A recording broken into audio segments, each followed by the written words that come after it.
Welcome back to Hold 'em Accountable, where we cut through the noise and talk directly with the people who want to lead our country. Today, we're talking to a man who's lived service, not just talked about it, Eric Beebe, candidate for Indiana's 2nd Congressional District.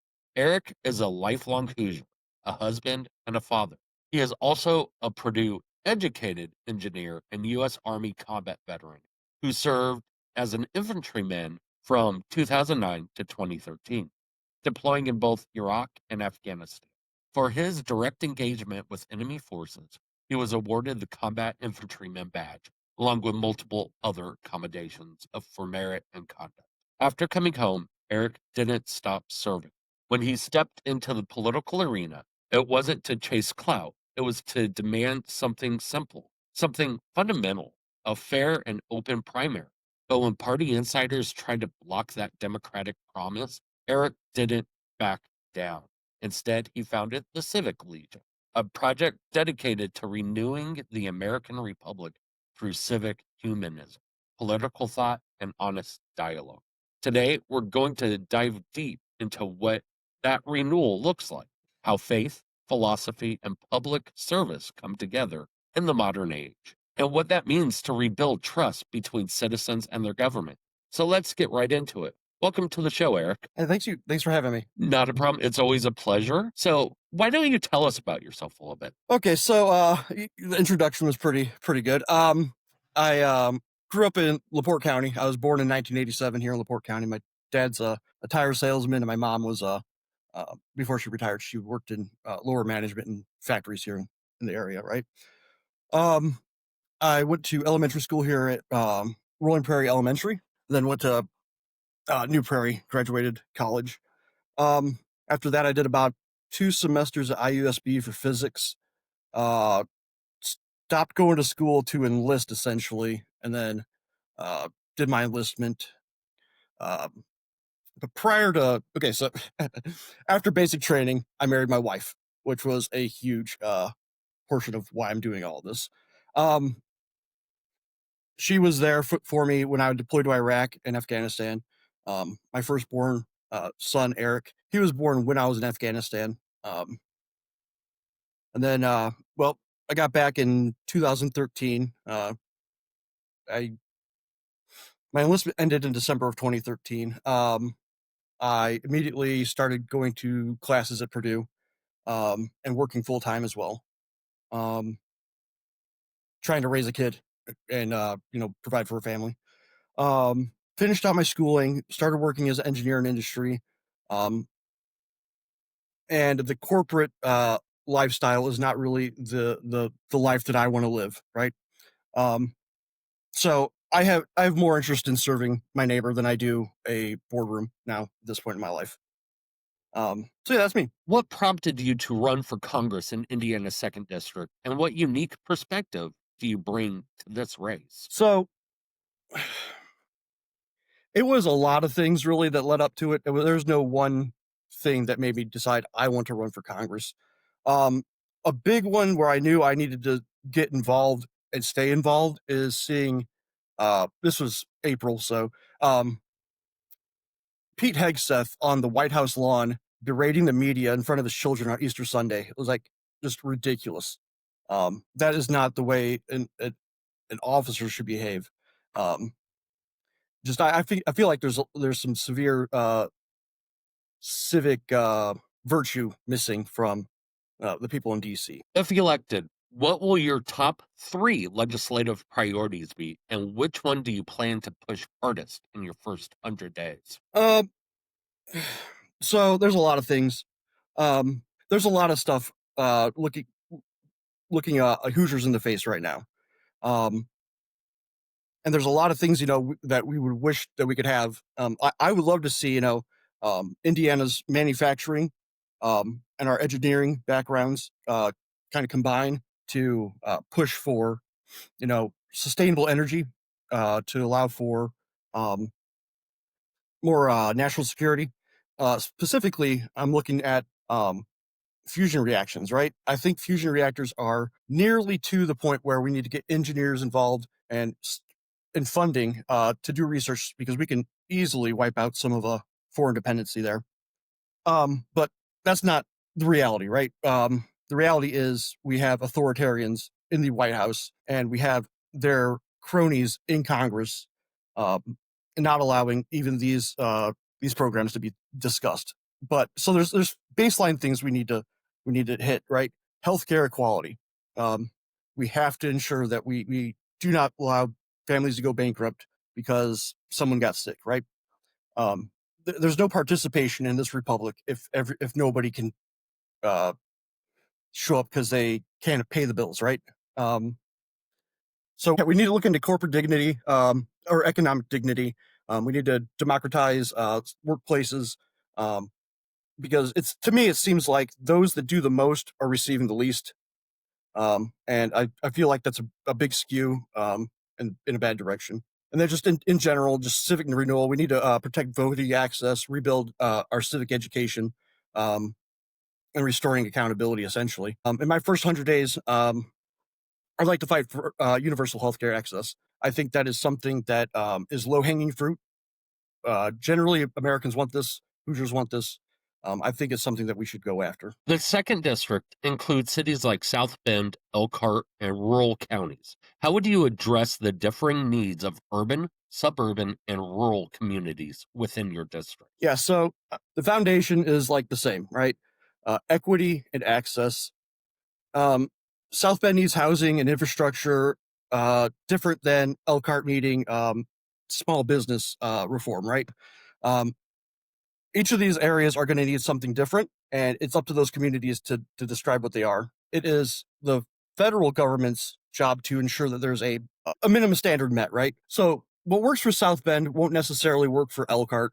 We'll need those communities to reach out to state and federal agencies, um, in order to kind of get the correct medicine for the disease, right? I would like to see more control done at the local level with oversight that allows like a universal playing field, right?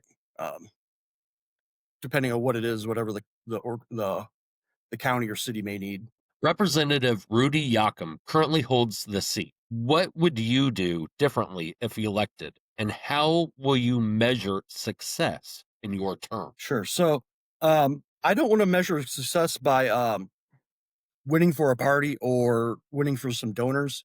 I want to measure success by um, hearing back from the communities. Right. I want to see people at town halls, and I want to see people reaching out to my team or whoever.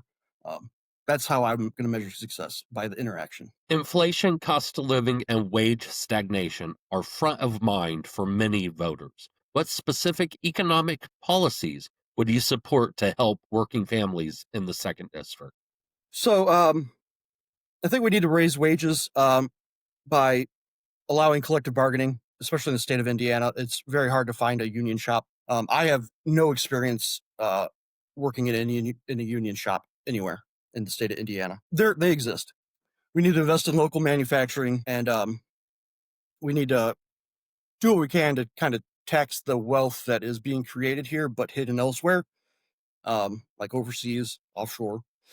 Um, I, the economy should reward labor and not the leverage created by that labor. Healthcare access, mental health, and prescription drug costs remain major challenges. What plans do you have to make healthcare more affordable and accessible for your constituents? Sure. So we fix healthcare by treating it like infrastructure, a public good every citizen contributes to and benefits from. Public options, negotiated drug prices, um, and some mental health services as well. Um, I think we should fund it by ending corporate subsidies for industries already posting record profits, right? Um, I remember getting an email when I worked at Helmet Aerospace from some bigwig. It was a corporate email. Shout out to everybody at the end of the fiscal year, saying how we missed these metrics. We did such a terrible year, blah blah blah. And then the very next day, that same person releases a shareholders report. Just, we did the best year ever. Nothing wrong. So that was like one of the reasons why I'm like, I can't do this anymore. the people paying me are lying to me and then lying to the shareholders as well. So, well, one or the other. Yeah. Infrastructure such as roads, broadband, and water systems often lags in rural areas. Which infrastructure projects in Indiana's second district do you believe are most in need, and how would you secure federal support? So rural broadband and clean water systems are really important. Um, the second district shouldn't have kids doing homework in parking lots or libraries. Um, if we are making iPads necessary, we should also be making it where those kids can use them at home comfortably, right? Um, federal funding allows political will. Um, I think we should just build coalitions and not sell slogans. Like we should be working to make these things better for everyone, right? Like I said, can't have children doing homework in parking lots for Wi-Fi. How do you view U.S. immigration policy and border security? And what balance should be struck between enforcement, legal migration, and humanitarian obligations? So very pertinent, right? Um, so securing the border is necessary, right? Um, there is a something to be said about having a secure border so that we can, who's coming across, right? Um, but enforcement without humanity is literally tyranny, right? Compassion without order is chaos. So we can have both security and dignity if we fix the legal pipeline and end the cycles of fear that we have.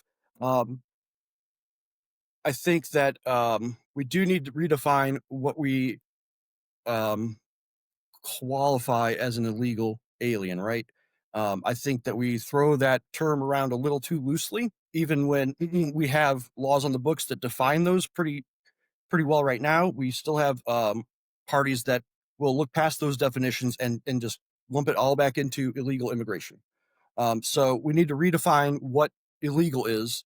And in my opinion, it would be somebody that comes over with ill intent to some level. Anyway, yeah, immigration reform is necessary. The current practice of stashing people up that are actually doing the good thing, right? The people that we were told were not going to be affected by this are the people being affected by this. So there's a clear gap between the policy and the pavement, right?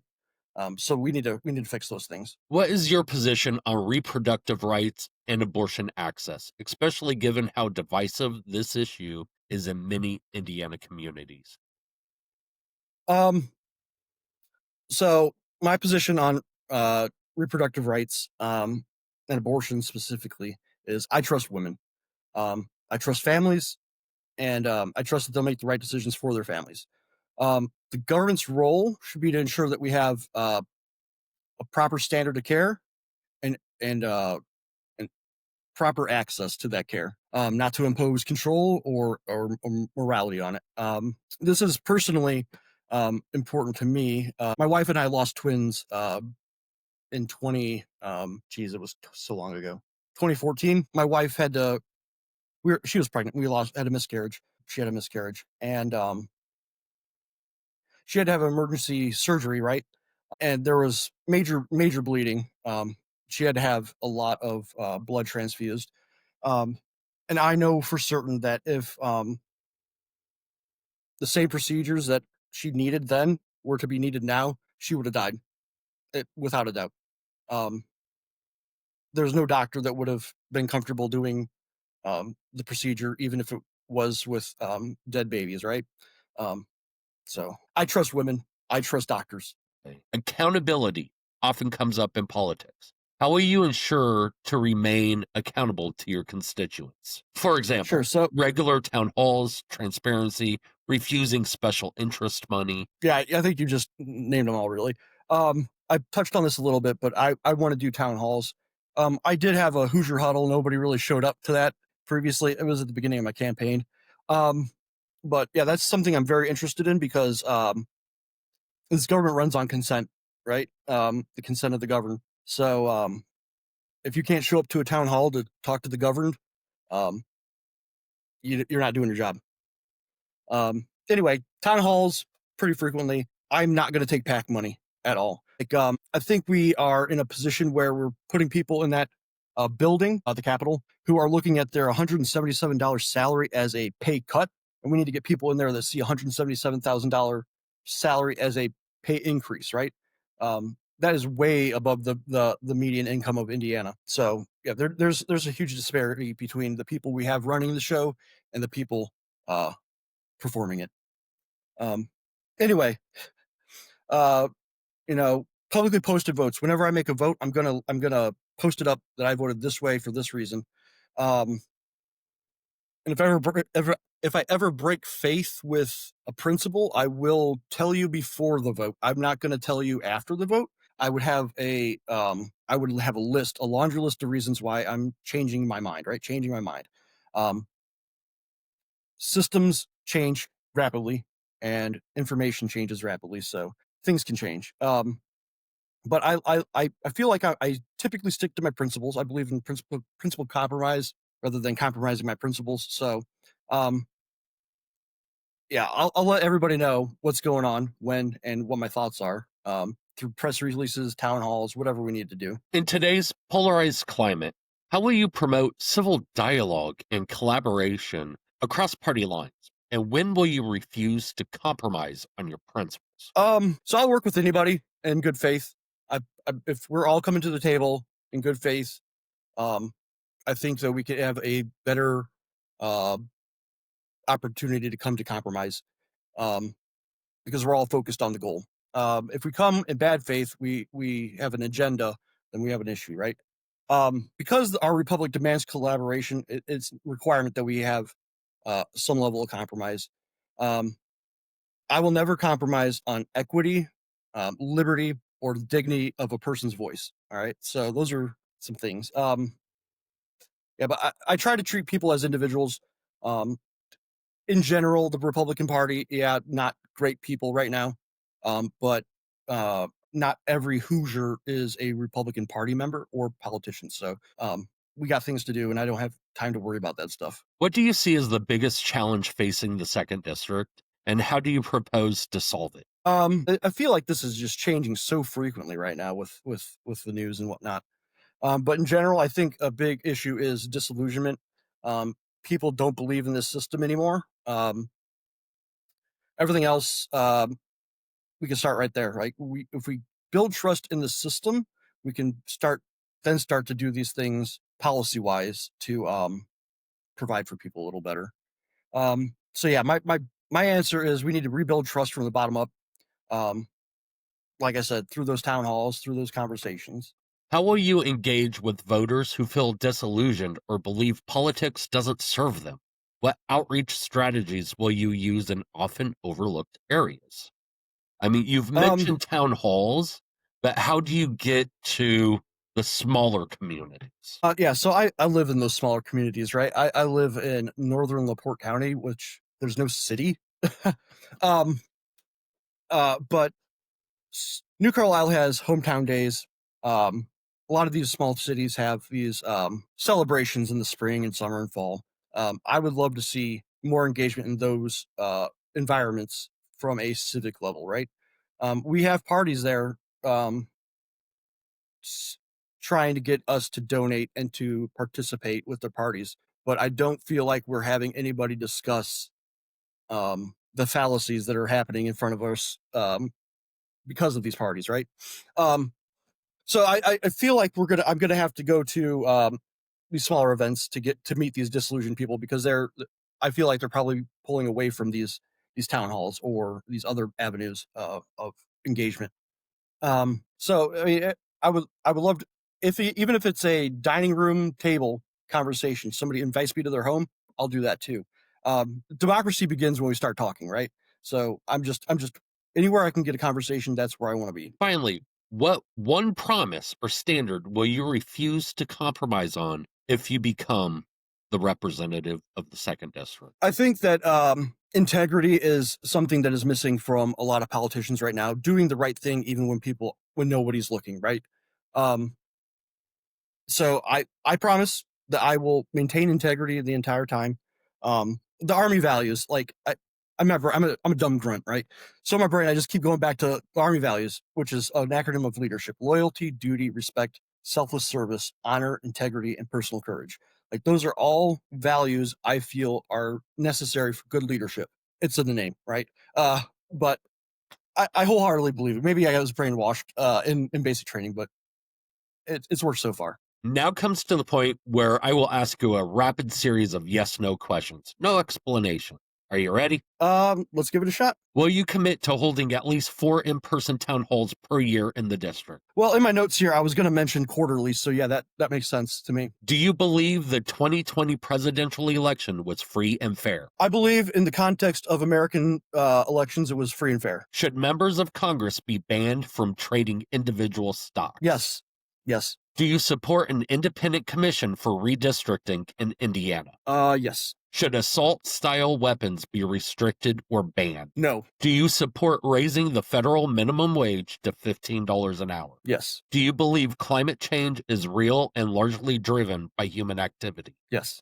Would you vote to protect access to IVF and contraception nationwide? Yes. Should healthcare be considered a human right? Yes. Will you pledge not to take corporate PAC money in this campaign? Yes. Do you support term limits for members of Congress? Yes, I do. Should every state be required to allow early voting and no excuse mail-in voting? Yes. Do you believe the U.S. should continue strong support for Ukraine? Yes. Should marijuana be legalized at the federal level? Yes. Will you still run for Congress if the districts change?